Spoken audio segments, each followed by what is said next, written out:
Hey, what is up, you guys? Welcome back to Otaku. Another week, another Jump Tezuka video coming at you hot. As always, I'm joined by Josh and Jose. We'll be doing 3 more viewer submissions this week. We're going to be looking at Kings of Cunning by Sega-rii, Hubris by Starzaria, and then Conquest, which the story is by Deoxnic, art by Panch. I assume that's how you say it. And for anybody just finding the video, Jump Tezuka, the Tezuka contest, is a 100th anniversary Tezuka manga contest that is normally only open to the people in Japan, but this year, a special year, is open worldwide. And you have your chance to get your manga reviewed by some of the greats. I'm talking author of Dragon Ball Z, One Piece, Blue Exorcist, My Hero, Slam Dunk, and of course the people at Tezuka Productions. So it's a big deal. So what we do here is we pick 3 every week. We read them, give you guys a summary, compare, contrast what we like, what we didn't like, and then we pick our winner every week. So without further ado, let's move on to the first one. We're going to do Kings of Cunning by Sega-rii first. Go ahead, Jose. So jumping straight into this one, it's based in kind of a medieval time-ish, so a lot of the, I guess the way they speak and everything will be more to match that tone. It's a positive way of looking at it, Jose, but could also just be considered broken English, but we'll just take whatever. Hey, they didn't speak that well back then. Okay. You know? But jumping into it, you see a hooded figure kind of walk in. He looks very much like Ezio from the Assassin's Creed. He sits down at a bar, just asks for a drink, some food, and some dude comes up, asks him for some money. And underneath the table, I think, is what looks like a kid who tries to just pickpocket him and immediately takes off with the money. After he takes off, it looks like it's already dark or nightfall kind of happens all of a sudden. That's how it works in medieval times. So Yeah, you know. But the kid is kind of trapped and suspended in air and is caught by our masked, I don't know, person. He's not Yeah. really a hero. yeah. Immediately after, a knight, I think, or someone from the guard approaches him, immediately puts his spear towards his neck, and the guy disappears when he has who he is and stuff like that. He straight up vanishes. Then the knight interrogates the servant guy who might work for him. I'm not 100% sure. Yeah, it's hard to understand the medieval speech. Yes, Yes, exactly. I can barely understand English, so Yeah. There's 3 different conversations going on. It was not able to track most of it. Immediately after the guy leaves, a hooded figure comes back, puts a hand on shoulder, which is very ominous. I was like, oh, he's gonna die, something crazy is gonna happen. But the money pops out. So did they rob the other guy? I don't know. I get because they have 3 bags of money in this scene. Yeah. Immediately Good point. afterwards, he's like, oh, my name is, and then Tamam Shaud. Nailed it. Yep. Yep. That's how they say it in the medieval times. Hear ye, Tamam Shaud has entered the courtyard. But immediately he starts talking about the magic that rules over the land and how there's multiple clans and everything. He basically gets to the point and tells him, he's like, oh, I'm like a shadow. I basically can move within darkness, especially during nightfall, and I'm trained to be an assassin. To which there's a little bit of banter. He's like, oh, but killing's bad. It's frowned upon here. He talks about how their eyes can see lies and stuff, and so their eyes are actually very rare and valuable in the black market. Immediately after, he talks about wanting to start a guild for robbing and stuff, I believe. Yeah, Thieves Guild. Yeah, Thieves Guild. To which he says, he's like, oh, please be my partner. Me and you will start everything. And then we get an emblem of a trading guild. And that's pretty much it. He says, let's leave before night falls. So I thought it was nighttime already. What did you think of this one, Jose? Dude, it was pretty hard to follow, I'll be honest. It was very interesting because the manga itself, which you guys have pretty much have seen most of it at this point, is only about 13, 15 pages, somewhere in that area. And a lot of the manga is him getting robbed, then showing up, taking his money back. The guard shows up, leaves, he comes back. And that's pretty much it. But then in the last couple of pages, they kind of blitz you with all of this stuff really quick. They're like, yeah, there's necromancers, there's a magical barrier. They keep everybody in, but it's also a bad thing because there's a war going on. But there's a thief's guild that we need to do. And there's cunning magicians that they steal from people, but they're kind of like leprechauns. If you catch them, they'll give you all of their money. It's like, oh, damn, okay, fucking hell. The lore dump. It ends very quickly. And then it's like, yeah, they show you the emblem. Like, cool. Yeah, that sounds good. You got it? Everything? You got it all written down? Yeah. It's like, holy shit. Maybe if it was spaced out a little bit more and used all 55 pages, I think it could have been better, like a lot better. Well, yeah. And, you know, I do think it's worth noting we are kind of memeing on it, but it's like it's very much broken English, like probably someone whose English isn't their first language. But you can still understand most of it. There is a couple of stuff that gets a little confusing, but it's still readable. But you know, it does harm it. It almost felt like they Google translated whatever their native language was, and then retranslated it back to their native language, and then retranslated it back to English. I wonder if their language wasn't one of the like the 5 that are allowed, so they had to like Google Translate it or something. Got you, but it's really weird because like Jose was I got both of your vibes. Jose said like, oh, he works for him, this guy that stole the money. He works for this shadow guy. And then I also got what Sam said was like the guy stole money from the shadow guy and ran away. But I couldn't tell. I felt like not only was like the English was a little confusing, but because I didn't know what was going on too much with the art panels, I couldn't like connect some of the dots, which made like some of the transitions like really weird. Yeah, but I mean, once again, it was only a very short amount of pages, so it kind of we get what we get, and that's a lot of info to get within there. So good job, but yeah, it's the art style was okay. You know, as you could tell, it was very I don't know, amateurish, and I don't mean that in a bad way. But then the some of the English was really hard to follow. Oh. Okay, so that was once again Kings of Cunning by Sega-rii. We're gonna move on to the next one. It's gonna be Hubris by Starzaria. Everybody say bye to Jose. Dude. He got mouth fucked too hard and his mouth hurts, so he's got to go. Dental problems. Brush your teeth and floss every day. Public Please. service Jose, announcement. you're gonna leave me with Sam? Oh god, it's like the Good fucking luck. Lions Den. So on to Hubris by Starzaria. So it's a very classic setup. It's kind of just give you the generic. It's a One Punch Man kind of meets a My Hero Academia sort of setup here, because we get they did not like hold back on that. It really felt like that from the get-go. Yeah, and we get a nice little setup that kind of explains the world, and it goes like this. Powers we all wish we had them, but over time we accepted that those powers would never actually exist until something crazy happened, and it's called the Horizon. The Horizon sent out a sweeping wave of energy, hitting billions of people within seconds. So I wonder if that means that not everybody got powers off of that, because it does. Yeah, it doesn't say it gave everybody, but just billions. But yeah, I'll assume it's everybody has powers, because it does continue. Some people were confused, some were scared, but ultimately over the course of years, people got more and more used to having their powers.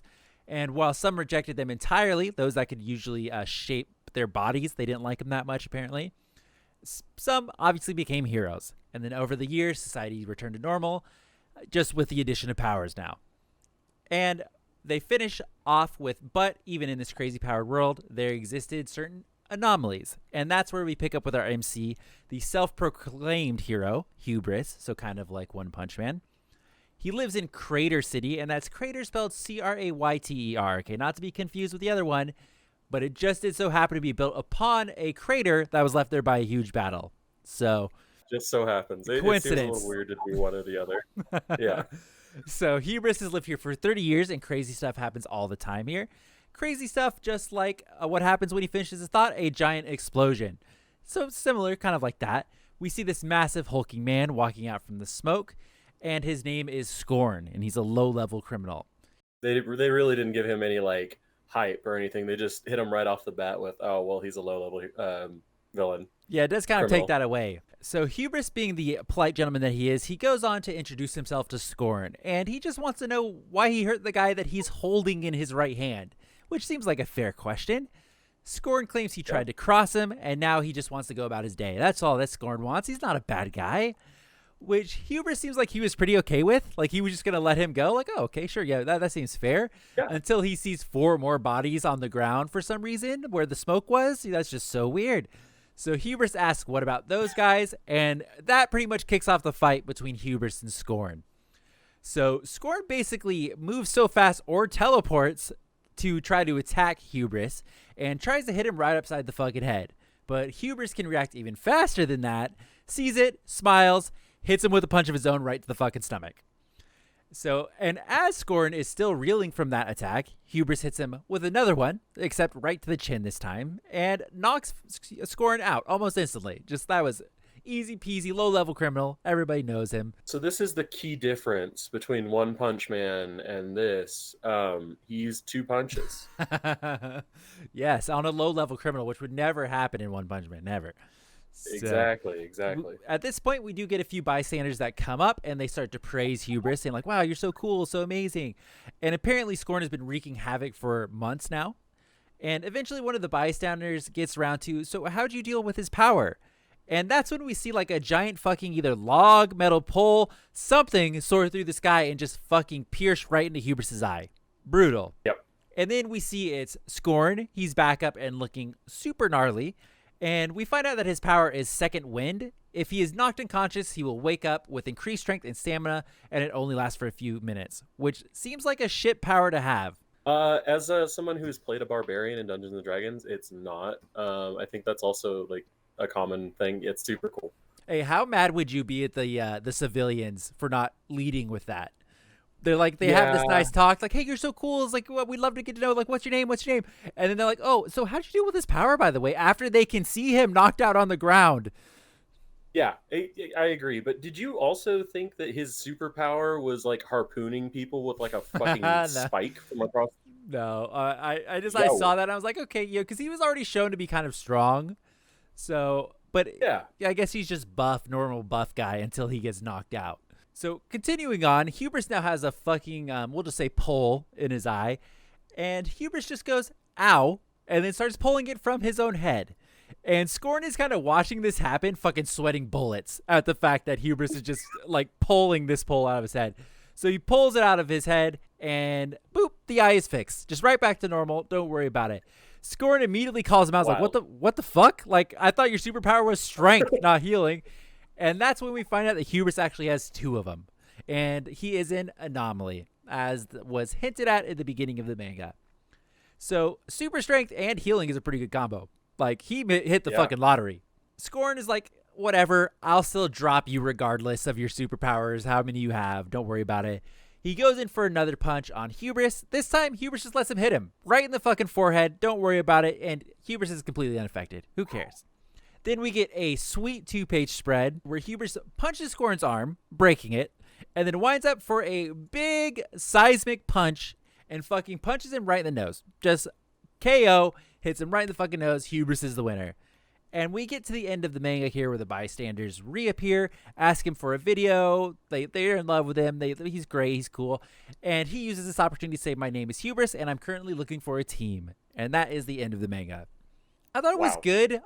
This one very much to me is like the definition of you don't need to reinvent the wheel.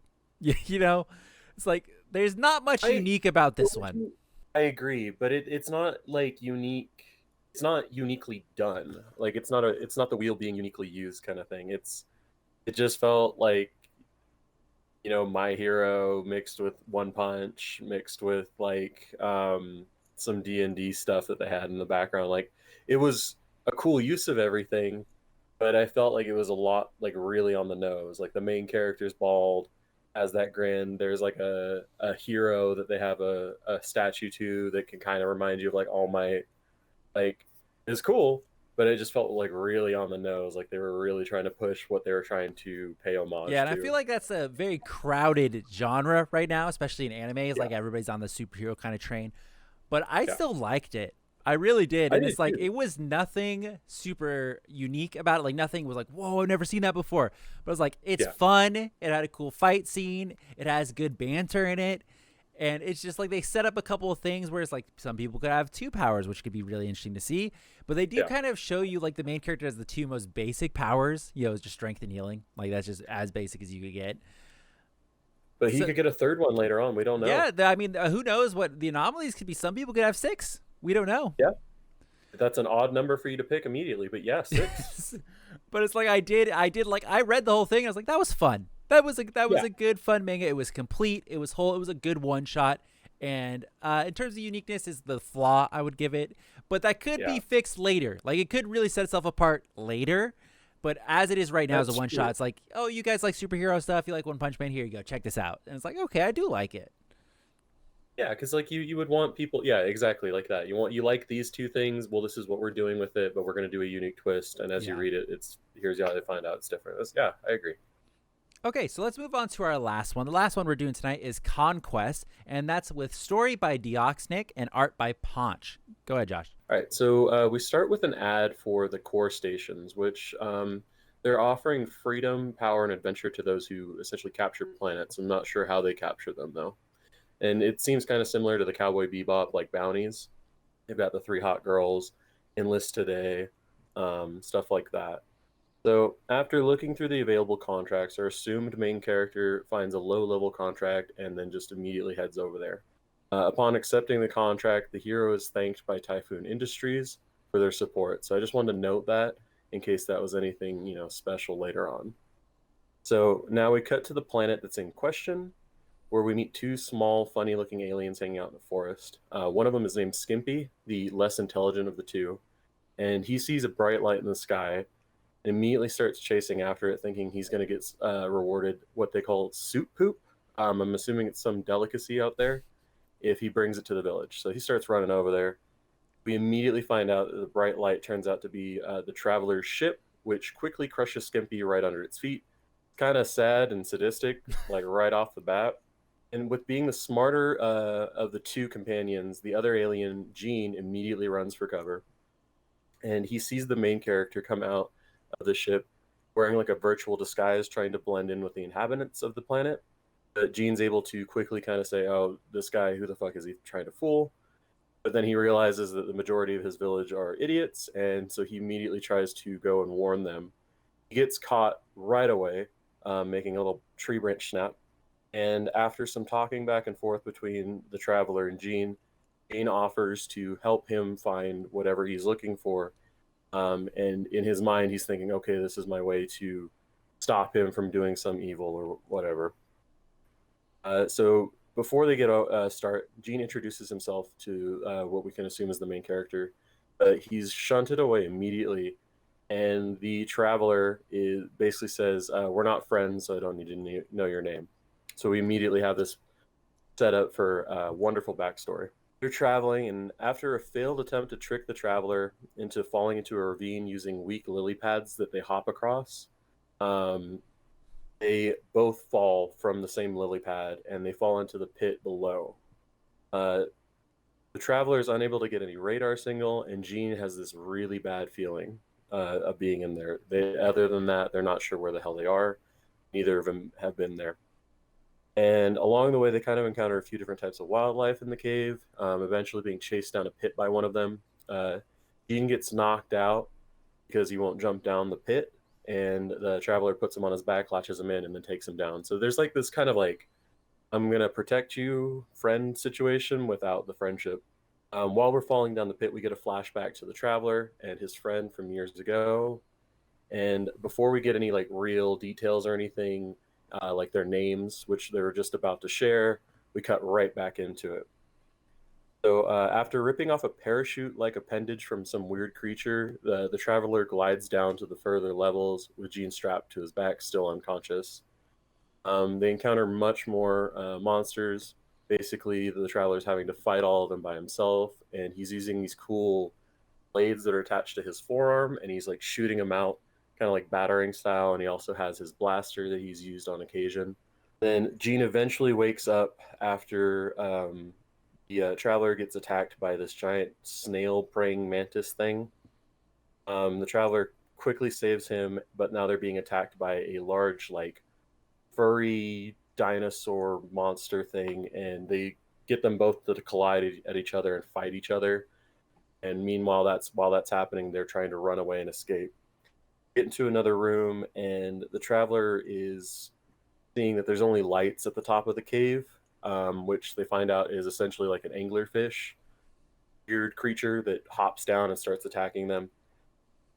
Just beats the shit out of the traveler from the get-go, and immediately gets his helmet cracked, and he starts losing consciousness because he can't breathe in this atmosphere. And we see a little crystal in the ceiling fall down and fall into his mouth. Immediately, he goes into like some Super Saiyan kind of power mode where he's able to breathe, and we see that the monster's unable to breathe near him. He starts fighting back against the monster and is able to kind of turn the tides and win. He's still glowing and everything, and he comes up to Jean, and Jean starts having trouble breathing, and they comment basically that they think it's a celestial barrier, and that it's basically similar to like their atmosphere that's protecting them from asteroids. And the traveler commented at one point saying that he thinks it might have been an artifact. They get out, and Jean offers to eat a Healy shroom with them. Basically, they weren't able to eat some of the ones that were up on the surface because they were poisonous, but they found some down here in the cave that'll allow them to float up to the top. Jean thanks him and is basically like, "Hey, I think you're not going to be a bad guy, but it's hard to trust you with what you're doing in this bounty thing that you're talking about, your name." So the traveler immediately goes into his backstory, which seemed a little odd, and tells him basically he had this friend. And when he brought up his friend's name in front of his father, who used to be very jovial, kind of just talk about his adventures and stuff, father immediately went like cold and found this girl and turned her in or took her away and traded her in for something. Apparently she was some, we don't know what she was, but she was of importance, and was a form of him making cash. So because of that, our main character never wants to trade names because he feels like it was his fault that his friend was taken away. So after meeting the people of the village and meeting the king and everything, travelers taken over to the core of the planet and is able to put a black box there where it says implanting a black hole and infection of the core is complete. And there's some stability that has been that they've earned. And this freaks out Jean, and he starts asking, "What the hell did you do?" To which the traveler basically says, "Oh, don't worry. You're too far out from them. They won't be able to get to you. You're going to be safe from the core wars." And Jean takes him at face value at this point. And as the traveler is now leaving, he turns around and gives Jean his name. And his name is Cavus Meiser, I believe. And then he departs after that. So Jean's left pondering on what the core wars are, and that's where we end. So did you feel like I felt really like good. It was a 55-page manga, like they used the full Yeah. thing. I felt like so much happened, like holy crap. Like they packed a lot of shit that happened in this manga. They did. Like really read this one for yourself. Like I always put the links in the description for any of the manga that we read, but they pack a lot of shit in this manga. So yeah, like Sam said, they got a lot of stuff packed into this, but it was also a little confusing because they use very heavy shading and like heavy darks and whites to color this. So not everything made sense when you were reading it the first time. Specifically, like the parachute that was ripped off the back of the monster he fell onto. It took 3 rereads to kind of understand. Because it's not only the monster's dark, so is the background since they're in this dark cave. So it's a little weird.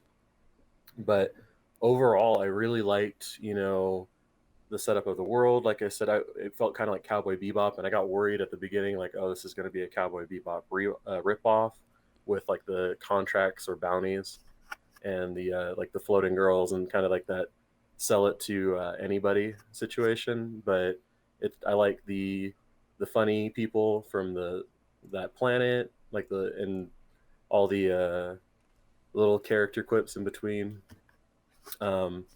And I like the general like superpowers and like of the suit and everything. That was kind of cool. Yeah, I thought it was really good. I do like that they set up that there's kind of like, I thought it was, so you called it Core Wars. I thought it was like Corp Wars, like Corporation Wars for over planets. Oh, That's kind of what I thought, because they did mention that when he was setting up the black box, he basically was like, yeah, you guys won't be affected by the Corp Wars, which you said. But then people buy the planets, and then they won't fuck with you because they want to protect the planet with everything that they have. But he does say for better or for worse. Right. So Yeah, that I didn't pick up on that because I was going with like corp and core, just like the drum corps kind of thing like that. And then again, they were fucking with the cores of the planet, so I wonder if they were going for like Oh, okay. a double, like a double on Yeah. the name. But I don't think it was that clever in that sense. Not to say that they weren't clever at all. Just I don't think they were thinking about that. But yeah, I liked it, and I liked that they had like little. I wouldn't call them Easter eggs because they're not hinting at anything from other properties, but they had is this an artifact? He got superpowers, so is he going to go to different planets? Is he going to get superpowers there? Does he keep this one now that he can basically he doesn't have to use a helmet anymore? He can breathe whatever atmosphere or in whatever atmosphere now because he makes his own atmosphere around him using the celestial artifact.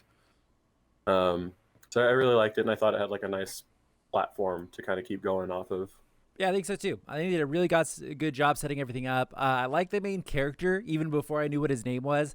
Because like at the beginning when he's picking the planets, he's like, I'm going to pick the easiest one. Like, no, that one's too hard. Yeah. That one's too hard. It's like, this one's good. Threat level 1. I'm going to pick that one.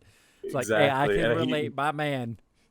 Exactly. And I thought it was weird how they say, oh, it's threat level 1, but the very first descriptor of the planet was basically that it had poisonous atmosphere. Yeah. I was like, that's not the thing that fucking kills it for you right there. Well, they probably assume, if it's just poisonous atmosphere, you have the nice suit, you're fine. It's like you shouldn't be getting attacked by shit.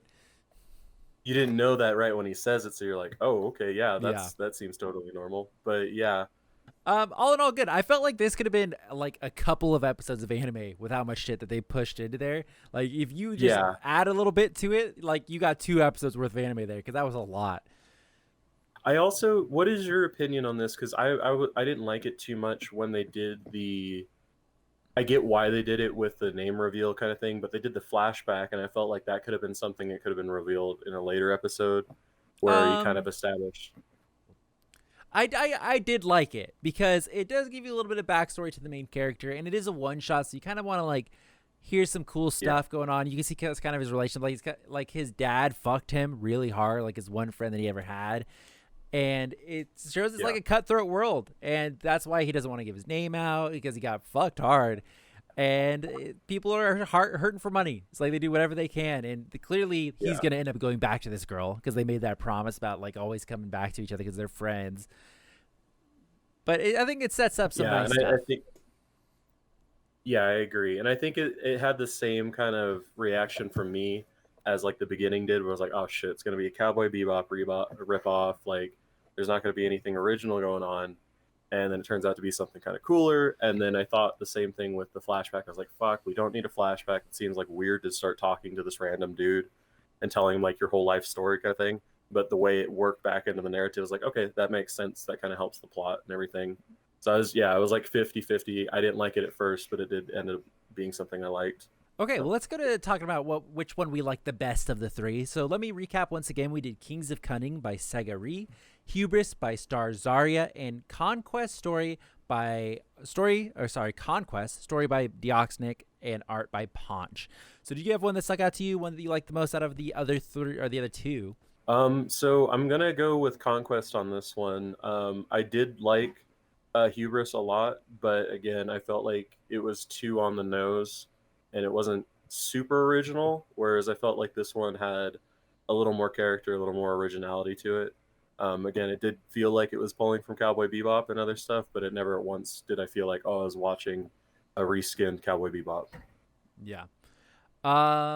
This one was hard for me. So obviously, starting with the first one we did, Kings of Cunning, it fell a little flat. It was a very short one. Yeah. English was a little bit hard to understand. Art was okay, but they had some cool stuff in there that I would have liked to see more of, but obviously it's very short, so you kind of get what you get. So that one is not a front runner for me, but I liked both Hubris and Conquest a lot. I liked them both a lot. And I do agree with what you said, where Hubris was very much like, hey, you like these 2 things? Check it out. And I ate that shit up. Yeah. I was like, yeah, that is good. I'm all about it. I like both of those things. I love both of those things. It's like, give me more, please. Yeah. Conquest, I love. I've said it before in multiple episodes. I love space shit. Love it. So it's like I was just reading that. He's doing space shit, starts on a spaceship, goes to a planet, takes over the planet basically and sells it. It's like, that's really cool, really unique. The only thing I worry about with Conquest for me is that I would worry kind of like I'm kind of having this effect with One Piece. So people out there who like One Piece, don't hate me for saying this, but I get a little bit of burnout every time they go to a new island in One Piece, and I can see this coming for this one. If he goes to multiple different planets, and I have to have a new adventure every time on these planets, I could get a little bit of burnout by doing the same thing over. But if he knows that, like the author knows that, and can kind of steer around that, that's easily avoidable. Because I enjoyed this. I enjoyed Conquest a lot. I did too, and I would also, I didn't like, because I like Gene, you know, and he also felt like such a weird like outlier on that planet. Like everyone was dumb. They came back and thought that the traveler was basically the guy that got squished at the beginning. And it's like, dude, he's like 6 feet tall compared to like a 2 foot tall blob. Like, what are you on? Yeah. And I would have liked Gene to be like his partner or something. But I agree. I feel like you can get burnout from something like that. They do have like a grand thing going on, but it felt like, yeah, it's just going to be one travel story after another. I get you. Hey, let's cut to what Jose thought really quick. I really liked, I think Hubris. Is that the name of it? It is, yes. Yeah, I don't know. It's just, it reminded me of One Punch Man and My Hero and everything all wrapped up in one. Wow, great thoughts, Jose. Great thoughts. It was fantastic. The dude has a way with words, honestly. So, Jose, we did a little bit of a spoiler beforehand. Jose said he liked Hubris the most. So, he was a big fan of Hubris. Josh, big fan of Conquest. So you're the tiebreaker. I liked both of them so much. And it breaks my heart to have to pick one of them because I did like both of them. But I am a sucker for same shit. I'm going to go Hubris. I'm going to go Hubris. That's fair. I think between the two of them, there isn't really a loser, but I think just for the sake of the contest for us, at least, yeah, we should pick one. Yeah, so congrats to Starzaria for Hubris. Me and Jose really liked it. You know, Josh liked it too, but just not as much as Conquest. I really liked it too. When I was reading Conquest, though, part of me was like, we get a lot of viewer submissions. You know, they come to us and they send us their links and stuff. I always think when I start seeing space shit happening, I was like, did they listen to Sam's rant about how much he loves space shit in a different fucking episode? And they're like, we're going to pander hard. I liked it. It was really good, but it's like, I just, same shit for me is like, hell yeah. So I went with Hubris on this one, but I still really do like Conquest. So I'm going to pocket that for when we do our redemption round. It'll be right in my pocket. So as always, guys, thank you for watching. And once again, congratulations to Hubris. You've been added to our winner, and you will go on to our Tournament of Champions when we pick our ultimate winner way down the line. So we'll be back every Friday with new Tezuka Manga contest reviews. So be sure to subscribe, like the video. It helps us out. Leave a comment if you submitted one already. It's closed, so you can't submit any more entries to the actual contest. But if you manage to slide yours in and you would like us to review it, let us know. You reach us on Instagram, @TheOtaku, Twitter, @TheOtaku, or just in the comments down below if your comment doesn't get filtered out by spam. I still see those, but it doesn't let me respond, I swear. So with that, we'll see you guys next Friday for another Jump Tezuka review. Have a good one. I hope you have a good rest of the week.